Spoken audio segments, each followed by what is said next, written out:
அதீத ஆபத்து நிறைந்திருப்பதால் முக்குளிப்பு மீட்பு நடவடிக்கை நிறுத்தப்பட்டது.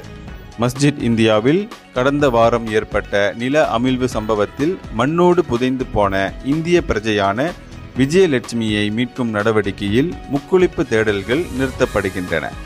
சம்பவ இடத்தில் மேற்கொள்ளப்படும் முக்குளிப்பு நடவடிக்கை மிகுந்த ஆபத்துக்குரியதாக இருப்பதால் மீட்பு நடவடிக்கையில் அதனை அகற்ற தீர்மானிக்கப்பட்டதாக தீயணைப்பு மீட்புத்துறை தலைமை இயக்குனர் நூர் இஷாம் தெரிவித்தார். இன்று அதிகாலை 4 மணிக்கு அந்த பகுதியில் முக்குளிப்பு நடவடிக்கைகள் தொடங்கப்பட்டது. எனினும் நிலம் அகழ்ந்தெடுக்கப்பட்ட பள்ளத்திற்குள் தடயத்தை தேடி எடுக்க முழு பாதுகாப்புடன் இறங்கிய 2 முக்குளிப்பு வீரர்களால் அரை மணி நேரத்திற்கும் மேல் அங்கு தாக்குப்பிடிக்க முடியவில்லை. நிலத்தடி நீர் அதிவேகமாக செல்வதால் குறுகிய அமைப்பிலான பள்ளமும் சாக்கடை நீரோடு அடித்து வரப்படும் குப்பை கழிவுகளும் அவர்களின் பணிக்கு பெரும் இடையூறாக அமைந்திருக்கின்றன என்பது அவர்களின் விளக்கமளிப்பின் மூலம் தெரிய வந்ததாக அவர் குறிப்பிட்டார்.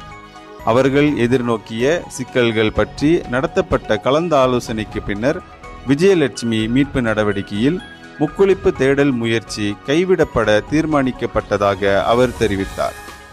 இந்தியர்களின் இதய குரல் மக்களோசை.